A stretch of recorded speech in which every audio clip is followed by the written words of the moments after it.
Salut la team Sorare, j'espère que vous allez bien. On se retrouve pour une 21e projection de galerie, celle de l'ami Rudy qui m'avait contacté sur Messenger. C'est une galerie déjà très bien construite. Par contre, je l'ajuste en fonction de ma stratégie du moment et je vous explique tout maintenant. C'est parti. Je vous le disais, moins de 1000 €, 991 €, 124 cartes limited pour l'ami Rudy avec un reward winning line-up assez bas de 2,25. Il est inscrit depuis le 10 novembre 2022. Regardons son fichier et ce qu'il me dit.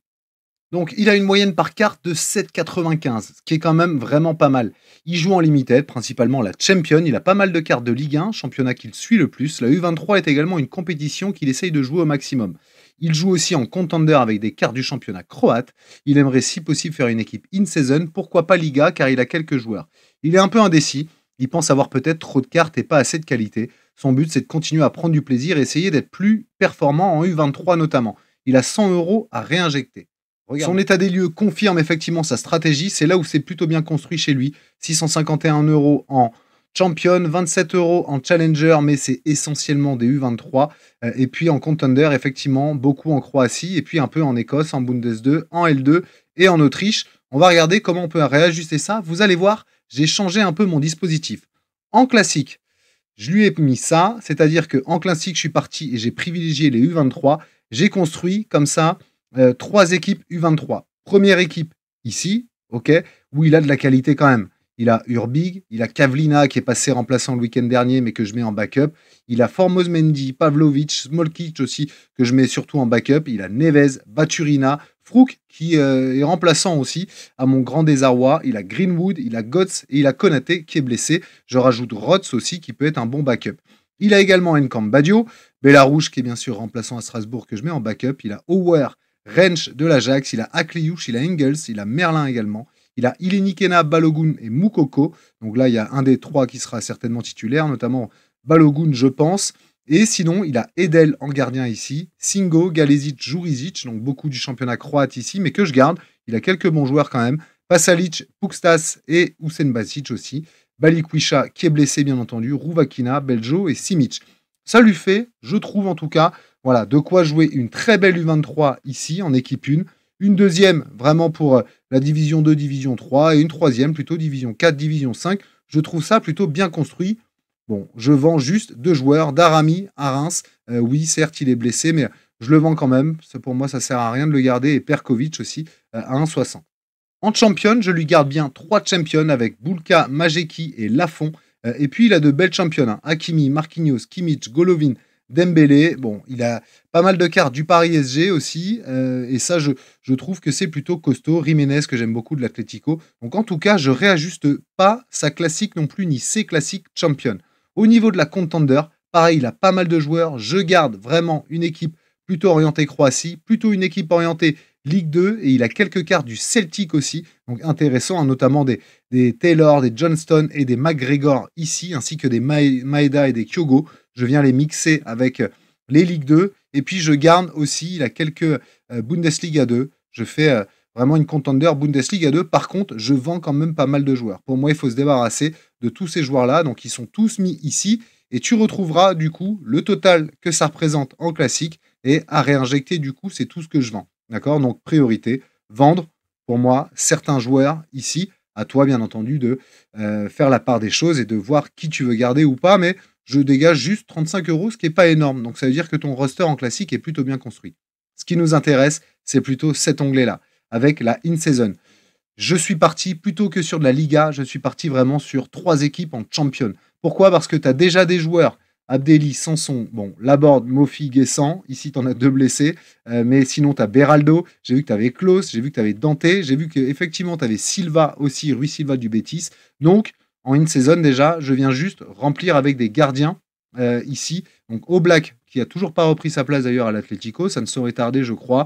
Mandanda Diouf ici. Bizot ici. Et Unai Simon, qui est blessé aussi ici.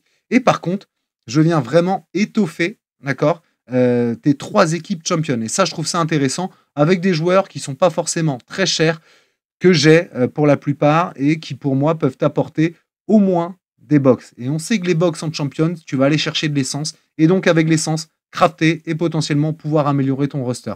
En fait, le ROI, il se fera certainement de temps en temps avec quelques paliers que tu vas atteindre. Donc, tu vas récupérer un peu de cash, je pense, avec ces 3 équipes, mais également avec l'essence que tu vas accumuler et pouvoir crafter et donc avoir des cartes soit intéressantes que tu gardes pour améliorer ce roster, soit à l'inverse que tu vends pour justement dégager un peu de cash pour réinjecter peut-être en U23 ou peut-être en Champion Season. Bon, en un week-end, son prix a bien monté, mais c'est Kenny Lala, 14,72 €. Moi, je te l'avais mis à 9, je l'avais trouvé à 9, Lala. Donc allez, je te le remets à 14 ici. En tout cas, je pense que Lala, c'est plutôt un bon pick parce que, bon, on le voit déjà, hein, L15, L5 très régulier. Alors même s'il a marqué sur penalty contre Saint-Etienne, c'est un joueur qui, même dans la défaite, est capable d'aller chercher du all-around et on voit que c'est plutôt très très régulier. Bon, j'adore Brest, tu le sais, mais Kenny Lala, pour moi, c'est très solide. En parlant de solidité, Paul Joly aussi, même s'il joue pas dans une équipe majeure parce qu'il est à Auxerre. Bon, vous le connaissez aussi, L40 à 63, L15 à 63, L5 à 60, parce qu'effectivement, ici, ça a été plus compliqué qu'on Le Havre. Mais sinon, c'est un joueur qui, même en faisant des erreurs, ici, est capable d'aller chercher un score de 50 avec beaucoup de AA. Voilà, c'est des joueurs comme ça qu'on cherche pour aller vraiment gratter quelques cash en champion et donc, du coup, aussi potentiellement quelques box. Je continue avec Auxerre et ensuite Brest, Ryan Raveloson. Mais croyez-moi, hein, c'est juste que j'ai scouté et sincèrement, les joueurs qui ressortent à pas cher sont souvent des joueurs de ces 2 équipes-là. Donc Raveloson, c'est 5,60, on le voit en in-season et c'est plutôt aussi très très bon au niveau du AA, souvent décisif d'ailleurs. Raveloson, j'aime beaucoup et je pense que ça va t'apporter quelques bons scoring encore. Bon, Auxerre, va falloir qu'ils se reprennent bien entendu, mais ça joue Monaco, ça va à Montpellier. Là, attention, il y a un Brest-Auxerre intéressant. Ensuite, c'est Saint-Etienne, Reims et Lyon. Pour moi, c'est hyper accessible sur les prochains match-ups. Madi Camara en feu depuis le début de saison, mais parce qu'il arrivait très très affûté aussi, comme disait Eric Roy, à la pré-saison. Donc du coup, ça se ressent aussi sur le terrain. Il est partout, Madi Camara, aussi bien offensivement que défensivement. Il fait aussi beaucoup de all-around, comme on le voit. Et quand c'est décisif, ça va toucher les étoiles. Donc oui, je conseille Madi Camara à seulement 13 € en une saison. Devant, je vais muscler un peu le jeu, mais avec notamment Junya Ito, qui, j'ai l'impression, en tout cas en ce début de saison, on retrouve aussi ses lettres de noblesse. Je vous montre ici son scoring. Bon, déjà, il était remplaçant ici avec le Japon, il rentre, il fait 3 scores décisifs. Mais par contre, contre Rennes, bon, déjà, il marque, il est buteur, mais c'est un attaquant qui, normalement, aussi fait un peu de A. Donc, même quand il se trouve, ce qui compte en Champion in Season, c'est d'atteindre, on va le voir, et je ferai une vidéo dessus demain, d'atteindre en tout cas un scoring particulier et pas forcément 400 points comme on connaît en classique. Donc, Junya Ito, il t'apportera quoi qu'il arrive un peu de A, même s'il n'est pas décisif. J'ai vu que tu aimais bien Paris, je te propose donc Asensio parce que je le trouve intéressant dans cette position un peu de faux neuf. En l'absence de Gonzalo Ramos, c'est un joueur qui joue au PSG. Je pense qu'il va continuer à jouer quelques mois. Et si ça continue comme ça, ce qui est surtout intéressant, c'est que Asensio, comme il descend et qu'il décroche, il fait pas mal de A aussi pour un attaquant. Plus de 10 de A pour un attaquant, ça devient raisonnable. Il n'y en a pas beaucoup, regardez, dans le championnat de France qui le font. Et Asensio, à ce prix-là, c'est-à-dire 23 € en une saison, je pense que c'est le moment de le prendre parce que pendant un mois ou 2 mois, il va nous apporter encore quelques belles surprises. Marco Asensio. Pour ta troisième équipe, bon, j'ai vu que tu les aimais bien aussi parce que tu en avais un peu. J'ai parlé de Brest, j'ai parlé d'Auxerre. Je suis obligé de parler de Reims. Il y a quelques joueurs avec du bon scoring aussi intéressant. Tout dépendra des match-ups aussi de Reims. Mais là, Angers, Montpellier, Auxerre, Brest, vous voyez, il y a quand même des choses intéressantes au niveau du stade rémois.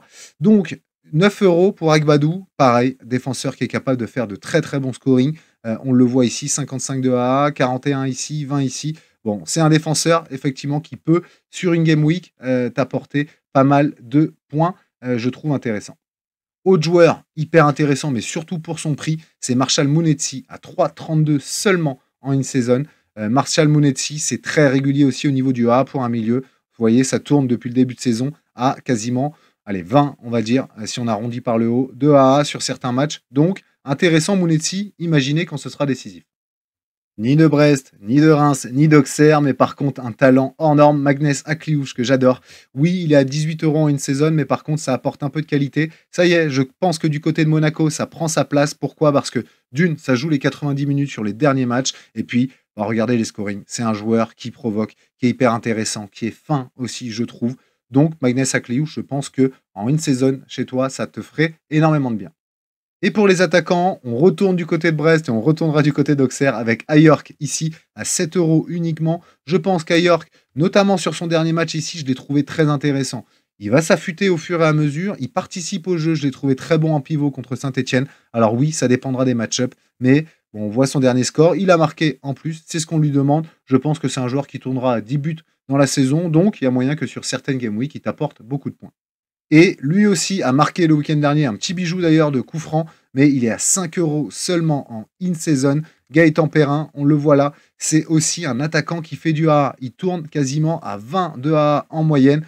Pareil, c'est ce qu'on recherche en champion. Je ne te demande pas d'aller chercher des joueurs à 90, 100 tous les week-ends, mais des joueurs qui te feront 60, 70, te permettront d'aller chercher du cash et de rentabiliser rapidement ta champion. C'est l'objectif. Donc, oui, Brest, Auxerre, Reims. Je pense que c'est ces équipes-là avec des joueurs qui font du AA qui peuvent t'apporter de la sécurité pour accéder au palier et aller gratter tranquillement 5 $, 7 $, 10 $, etc. Ce qui me donne pour résumer, ici un total de 296 € en in-season avec 3 équipes champion. En tout, comme tu en as déjà et comme je t'ai mis aussi bien entendu des gardiens en classique, comme tu en as déjà, tu as seulement 125 € à ajouter. On n'oublie pas que j'essaye de te dégager 35 € quasiment de vente en classique. Du coup, tu vois, tu as 10 €, j'ai envie de dire, de rab pour justement construire cette équipe-là.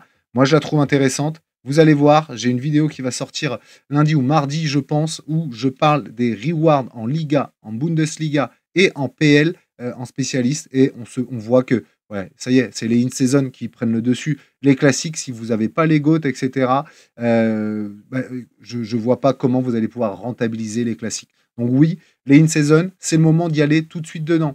Parce que si on se dit, on attend, allez, milieu d'année, quand j'aurai gagné quelques rewards, etc., c'est foutu. Ça va se remplir au fur et à mesure parce que de plus en plus de joueurs vont commencer à jouer, bien entendu, en in-season. Donc allez-y tout de suite, les amis. C'est mon conseil et je viendrai l'étoffer dans une vidéo début de semaine prochaine. Bon, j'espère que ça t'a plu, en tout cas, Rudy. Déjà, bravo, parce que la galerie était déjà très bien construite dès le départ. Il n'y a pas beaucoup d'ajustements à faire, mais avec les 100 € que tu dois ajuster en plus, va chercher du in-season. C'est mon conseil. Tu as U23, elle est déjà solide, mais je ferai l'analyse aussi pour perfer en U23, les gars. C'est assez chaud, quand même. C'est assez chaud, donc privilégiez plutôt les in-season. Et donc là, toi notamment, la champion, parce qu'avec un championnat que tu suis, la Ligue 1, je pense que tu vas vraiment kiffer avec les joueurs, en tout cas que je te propose. Mais bien sûr, hein, ce n'est que mon avis. À toi d'aller en chercher d'autres. C'est le plaisir aussi de scouter. On se retrouve pour une prochaine galerie milieu de semaine, je pense, celle de l'ami Scott Lass. À très vite, la team. Ciao. And I've always been DTP, I've never been CLB like